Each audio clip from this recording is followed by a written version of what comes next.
Bonjour à toutes et à tous et bienvenue sur cette chaîne YouTube, c'est Laurent des Joyeux Gribouilleurs, le blog qui vous aidera à mettre vos idées en valeur, notamment grâce à la pensée visuelle, l'art de mêler des textes courts et des dessins rapides pour rendre vos idées en fait plus claires et plus plaisantes. Alors si c'est un sujet qui vous intéresse, eh bien sachez que je publie chaque semaine au moins une vidéo comme celle-ci pour vous donner un petit tuto de savoir comment représenter telle ou telle idée.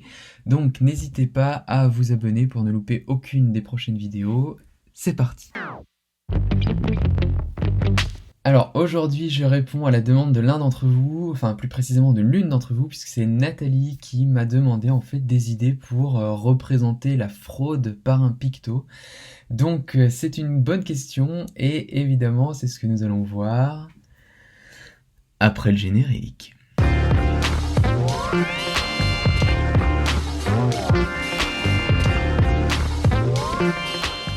Comment représenter l'idée de fraude, sachant qu'on peut avoir différents types de fraude, hein. On peut avoir des fraudes bancaires, des fraudes fiscales, des fraudes en assurance, on peut avoir des fraudes électorales, donc en fait tout ça, ça dépend vraiment du contexte. Mais finalement, quel que soit le contexte que vous avez, j'ai l'impression que c'est pas forcément hyper simple de représenter l'idée de fraude, donc en fait ce que je vous propose, ça va être de personnifier cette idée-là, hein. Pour moi en fait, fraude, ça fait un peu penser à escroc, et escroc, ça me fait penser, vous savez, comme dans les bandes dessinées ou autres, à une personne qui a un masque, un chapeau, qui reste dissimulé, et puis qui fait son coup comme ça, en espérant ne pas trop être vu ou passer incognito. Et donc c'est là-dessus que je vais vous proposer de représenter les différents types de fraude. Vous me direz ensuite dans les commentaires si vous avez d'autres idées, en tout cas c'est ce que je vous propose, c'est parti. Alors pour représenter quelqu'un comme ça qui veut être un petit peu incognito, ce que je vous recommande c'est de commencer par hop, son impair, hein, tout simplement, hop, la partie de son manteau qui va un petit peu cacher son visage, donc vous faites comme ça, vous lui faites un petit sourire ici, vous venez donc, vous lui faites hop, un nez, son œil et un sourcil froncé hein, comme ça vers le bas qui semble indiquer qu'il a de mauvaises intentions. Ensuite, vous faites un chapeau, hop, tac, vous pouvez lui faire comme ça différentes formes. Vous coloriez le tout, hop, pour faire en sorte que son chapeau et son impair soient noirs.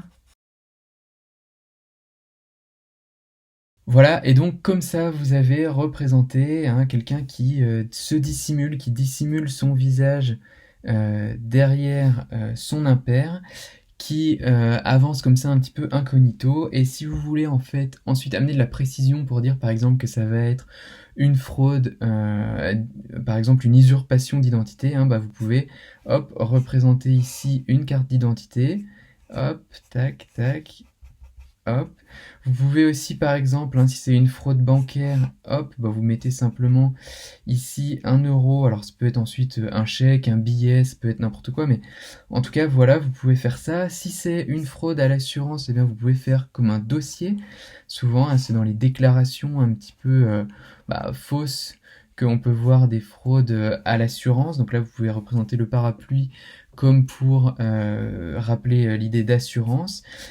Si c'est une fraude électorale, eh bien en fait, imaginons que vous faites une enveloppe et que vous représentez comme ça, hop, une urne, tac, voilà, hop, tac, etc., etc. Et ensuite, en fonction du contexte et des mots que vous allez mettre, eh bien on va comprendre qu'il s'agit eh bien, voilà, d'une fraude à l'assurance, d'une fraude, d'une usurpation d'identité, d'une fraude bancaire, d'une fraude électorale, etc., etc.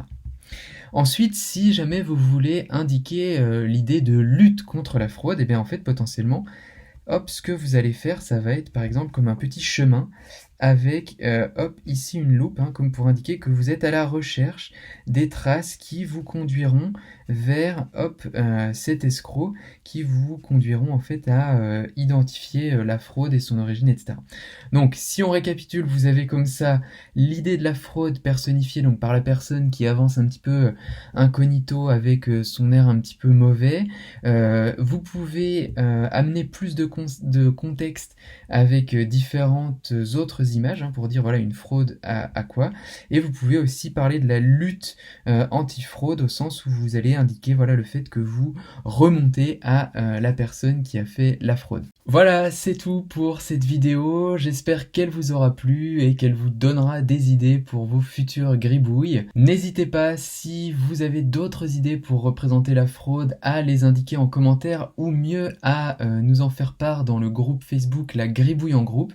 Donc vous tapez La Gribouille en groupe sur Facebook et vous demandez à rejoindre le groupe pour pouvoir en fait poster vos autres représentations de l'idée de fraude ou en fait des différentes gribouilles que vous avez envie de partager. Merci d'ailleurs à Valérie, Fabienne et Karine qui la semaine dernière ont partagé leur représentation de l'identité, qui d'ailleurs en fait m'a fait penser qu'on pouvait aussi représenter l'identité avec des racines. C'est souvent en fait l'identité, ça vient souvent du lieu où on vit et donc c'est vrai qu'on dit souvent voilà c'est là que j'ai mes racines, et donc je me suis dit bah tiens c'est vrai que on pouvait aussi tout à fait utiliser les racines pour indiquer un petit peu voilà cet ancrage qu'on peut avoir, cet ancrage identitaire qu'on peut avoir par rapport à un territoire, une ville, etc., etc.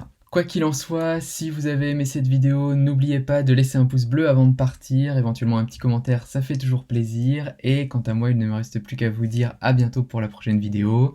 Ciao!